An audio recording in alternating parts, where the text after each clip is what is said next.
നമ്മുടെയൊക്കെ ജീവിതത്തിലേക്ക് കടന്നു വരുന്ന മോശമായ സാഹചര്യങ്ങൾക്ക് അല്ലെങ്കിൽ അത്തരം ചില അവസ്ഥകൾക്കെല്ലാം നമ്മളിൽ രണ്ട് കാര്യങ്ങൾ മാത്രമേ ചെയ്യാൻ കഴിയൂ. ഒന്നുകിൽ നമ്മളെ തകർക്കുക, അല്ലെങ്കിൽ തകർക്കാൻ സാധ്യതയുള്ള ആ സാഹചര്യത്തെ പിന്തള്ളി വിജയിക്കുക. ഭൂരിഭാഗം ആൾക്കാരും മോശമായ സാഹചര്യത്തോട് ചേർന്ന് നിന്ന് തൻ്റെ അവസ്ഥ ഇതാണ്, സാഹചര്യം ഒന്നിനും അനുവദിക്കുന്നില്ല എന്നൊക്കെ പറഞ്ഞ് സ്വയം തകർച്ചയെ ഏറ്റുവാങ്ങുന്നവരാണ്. എന്നാൽ മറ്റു ചിലരുണ്ട്, സാഹചര്യങ്ങളോട് പൊരുതി വിജയം നേടുന്നവർ. അത്തരത്തിൽ തൻ്റെ സാഹചര്യങ്ങളോട് പൊരുതി ഡോക്ടർ പദവിയിലൂടെ ജീവിത വിജയം നേടാൻ പോകുന്ന ബെർലിനിലെ വിദ്യാർത്ഥിയായിരുന്ന ഒരു പെൺകുട്ടിയുടെ കഥയാണ് നിങ്ങൾക്ക് മുൻപിൽ ഞാനിന്ന് പങ്കുവയ്ക്കുന്നത്.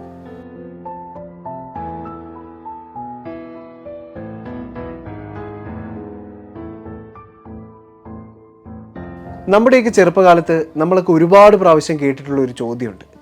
വലുതായി കഴിയുമ്പോൾ ആരാകണം എന്നാണ് ആഗ്രഹം.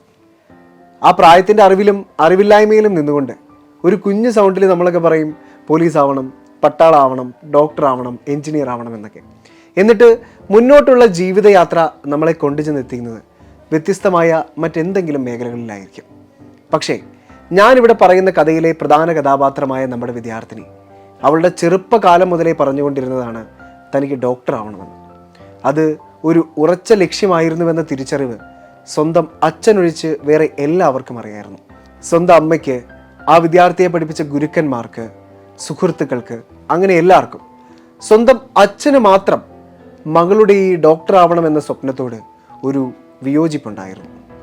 കുട്ടി ചെറുപ്പം മുതലേ ഭാവിയിൽ എനിക്ക് ഡോക്ടർ ആവാനാണ് ആഗ്രഹം, ഡോക്ടർ ആവണമെന്ന് പറയുമ്പോഴും മദ്യപാനിയായിരുന്ന അച്ഛൻ കുട്ടിയുടെ ആ ആഗ്രഹത്തെ അസഭ്യവാക്കുകളൊക്കെ പറഞ്ഞ് എതിർക്കുമായിരുന്നു. സാമ്പത്തികമായി ഒരുപാട് പിന്നിൽ നിന്നിരുന്ന ആ വിദ്യാർത്ഥി കുട്ടിക്കാലം മുതലേ നന്നായി പഠിക്കുമായിരുന്നു. ഡോക്ടർ ആവാനുള്ള വഴികൾ എന്തെല്ലാമാണെന്നും പ്രവേശന പരീക്ഷകളെക്കുറിച്ചും കോഴിക്കോട് മെഡിക്കൽ കോളേജിൽ പഠിക്കണമെന്നുമെല്ലാം വിദ്യാർത്ഥി തൻ്റെ 5ാം ക്ലാസ്സിൽ തന്നെ ഉറപ്പിച്ചിരുന്നു. ഡോക്ടർ ആവണമെന്ന ചിന്ത 5ാം ക്ലാസ് മുതലേ വിദ്യാർത്ഥിനിയുടെ മനസ്സിൽ ജനിക്കാനും ഒരു കാരണമുണ്ടായിരുന്നു. ഈ കുട്ടിയുടെ അമ്മയ്ക്ക് ശ്വാസകോശ സംബന്ധമായ ഒരു രോഗമുണ്ടായിരുന്നു. കോഴിക്കോട് മെഡിക്കൽ കോളേജിലായിരുന്നു അമ്മ സ്ഥിരം പോയിരുന്നത്. മകൾക്ക് ക്ലാസ് ഇല്ലാത്ത ദിവസങ്ങളിൽ അമ്മ ആശുപത്രിയിലേക്ക് പോകുമ്പോൾ ഈ മകളെയും കൂട്ടുമായിരുന്നു.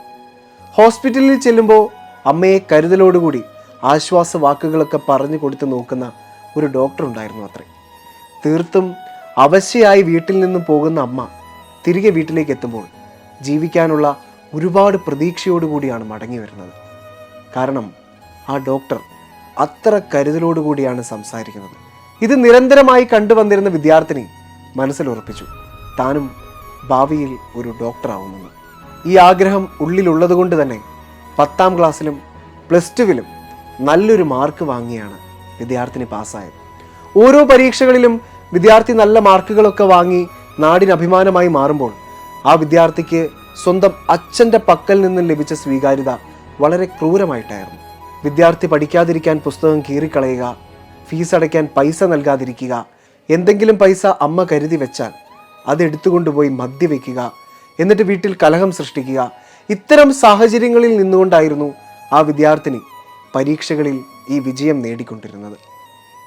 +2വിന് നല്ല മാർക്ക് കരസ്ഥമാക്കിയപ്പോൾ മകളുടെ സ്വപ്നമായ ഡോക്ടർ എന്ന ലക്ഷ്യത്തിലേക്ക് അവൾ എത്തിച്ചേരണം എന്ന് ആ വിദ്യാർത്ഥിയെ പോലെ തന്നെ ആ വിദ്യാർത്ഥിയുടെ അമ്മയും ഏറ്റവും കൂടുതൽ ആഗ്രഹിച്ചിരുന്നു. അതുകൊണ്ട് തന്നെ ഒരു ദിവസം അമ്മ കോഴിക്കോട് മെഡിക്കൽ കോളേജിലേക്ക് പോവുകയാണ്. തനിക്ക് തൻ്റെ രോഗവുമായി ബന്ധപ്പെട്ട മരുന്ന് വാങ്ങാനും ഡോക്ടറെ കാണാനും എല്ലാമായി. അങ്ങനെ അമ്മ തന്നെ ചികിത്സിച്ചുകൊണ്ടിരുന്ന ആ ഡോക്ടറിൻ്റെ മുന്നിലെത്തി.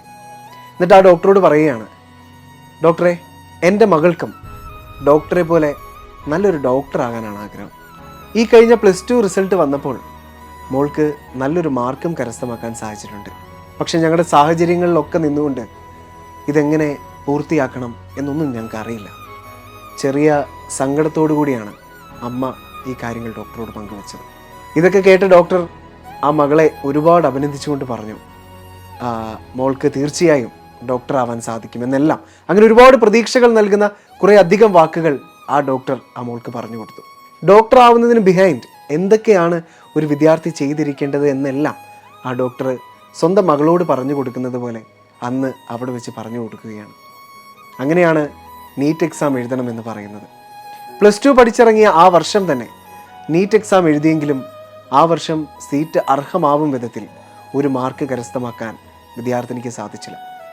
അങ്ങനെ അമ്മയെ ചികിത്സിച്ച കോഴിക്കോട് മെഡിക്കൽ കോളേജിലെ ആ ഡോക്ടർ തന്നെയാണ് താൻ നീറ്റ് എക്സാമിൽ വിജയം നേടാൻ പരിശീലിച്ച പാലാ ബ്രില്യൻ സ്റ്റഡി സെൻറ്റർ എന്ന കോച്ചിങ് സെൻറ്ററിനെ കുറിച്ച് ആ അമ്മയോടും മകളോടും പറഞ്ഞു കൊടുക്കുന്നത്.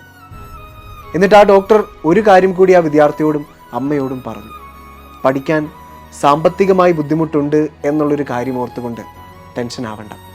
പഠിക്കാൻ അർപ്പണബോധമുള്ള ഒരു വിദ്യാർത്ഥി ആയതുകൊണ്ട് തന്നെ ബ്രില്യൻറ്റ് തീർച്ചയായും ഏറ്റെടുത്തോളൂ. ബ്രില്യൻറ്റിലെ ഡയറക്ടേഴ്സിനെ കണ്ട് കാര്യം പറഞ്ഞാൽ മതി. അങ്ങനെ കോഴിക്കോട് നിന്നും ആ അമ്മയും മകളും പാലാ ബ്രില്യൻറ്റിൻ്റെ ക്യാമ്പസിലേക്ക് വരുന്നു. ഡയറക്ടേഴ്സിനെ കാണുന്നു. തങ്ങളുടെ സാഹചര്യങ്ങളും അവസ്ഥകളുമെല്ലാം അവരോട് പറയുന്നു. അതോടൊപ്പം ഡോക്ടർ ആവാനാണ് അവൾ ഏറ്റവും കൂടുതൽ ആഗ്രഹിക്കുന്നതെന്നും ഡയറക്ടേഴ്സിനോട് പറയുന്നു. ആ മോളുടെ ഫിനാൻഷ്യൽ ബാക്ക്ഗ്രൗണ്ട് ഒക്കെ കൃത്യമായി മനസ്സിലാക്കിയ ഡയറക്ടേഴ്സ് ആ മോളെ സൗജന്യമായി പഠിപ്പിക്കാമെന്ന് പറഞ്ഞു. ഒരു വർഷക്കാലം ആത്മാർത്ഥമായി പഠനത്തെയും സമയത്തെയും ക്രമീകരിച്ച് ആ വിദ്യാർത്ഥി ഒരു വർഷക്കാലം കൊണ്ട് നീറ്റ് എൻട്രൻസ് എക്സാമിനായി തയ്യാറെടുക്കുകയാണ്. ഈ ഒരു വർഷക്കാലത്തിനിടയിൽ അച്ഛൻ മദ്യപിച്ച് പല ആവർത്തി ബ്രില്യൻറ്റിലേക്ക് വരികയും മോശം വാക്കുകൾ പറയുകയും മകളെ കാണാനാവാതെ മടങ്ങുകയും ചെയ്തിട്ടുണ്ട്. മകൾ തൻ്റെ ഒരു അവധിക്കാലത്ത് പോലും വീട്ടിൽ പോകുമായിരുന്നില്ല. നീറ്റ് എക്സാം കഴിയുന്നത് വരെ ബ്രില്യൻറ്റിൻ്റെ ഹോസ്റ്റലിൽ തന്നെയായിരുന്നു. ഒരു വർഷത്തെ തയ്യാറെടുപ്പിനൊടുവിൽ ആ വിദ്യാർത്ഥി നീറ്റ് എൻട്രൻസ് എക്സാമിന് പോവുകയും റിസൾട്ട് വന്നപ്പോൾ ഉയർന്ന വിജയം കരസ്ഥമാക്കുകയും ചെയ്തു. കുട്ടി ആഗ്രഹിച്ചതുപോലെ തന്നെ കോഴിക്കോട് ഗവൺമെൻറ് മെഡിക്കൽ കോളേജിൽ അഡ്മിഷൻ നേടിയെടുക്കുകയും ചെയ്തു. ഒരു മോശം സാഹചര്യത്തിന് എല്ലായ്പ്പോഴും ഒരു നല്ല വശമുണ്ട്. നമ്മുടെയൊക്കെ ജീവിതത്തിൽ ഉണ്ടാവുന്ന ചില മോശം സാഹചര്യങ്ങളിൽ തളർന്നു പോകുന്നവർ ആവരുത് നമ്മൾ. അല്ലെങ്കിൽ അത്തരം ഒരു സാഹചര്യത്തിൽ നമ്മുടെ ലക്ഷ്യങ്ങൾ നടക്കില്ല എന്ന് ചിന്തിക്കുന്നവരാവരുത്. പകരം എന്ത് സാഹചര്യം ജീവിതത്തിൽ ഉണ്ടായാലും അത് എത്ര മോശവുമായിക്കോട്ടെ അതിൽ സ്ട്രോങ് ആയി പോസിറ്റീവായി തന്നെ തുടരണം. പഠിക്കാൻ നേരം ഒരുപക്ഷെ ഒരുപാട് ചിന്തകളും കാര്യങ്ങളും എല്ലാം നമ്മളെ അലട്ടുമായിരിക്കാം. അതിനെ ഒന്നും വകവയ്ക്കാതെ ആത്മാർത്ഥമായി പഠിക്കണം. ഈ ഒരു വർഷക്കാലം സ്വന്തം മാതാപിതാക്കളുടെ പ്രതീക്ഷയെ, നമ്മുടെ സ്വപ്നത്തെ, നമ്മുടെ ചെറിയ ചെറിയ അലസതകൾ കൊണ്ട് നമ്മൾ നഷ്ടപ്പെടുത്തി കളയരുത്. സമയത്തെ കൃത്യമായി വിനിയോഗിക്കുക. ആരെങ്കിലും നിങ്ങളോട് നിങ്ങളുടെ ലക്ഷ്യം അസാധ്യമാണെന്ന് പറഞ്ഞാൽ അതിനെ എല്ലാം പിന്തള്ളി വിജയിക്കാൻ എനിക്കും പറ്റും എന്ന് കാണിച്ചു കൊടുക്കണം.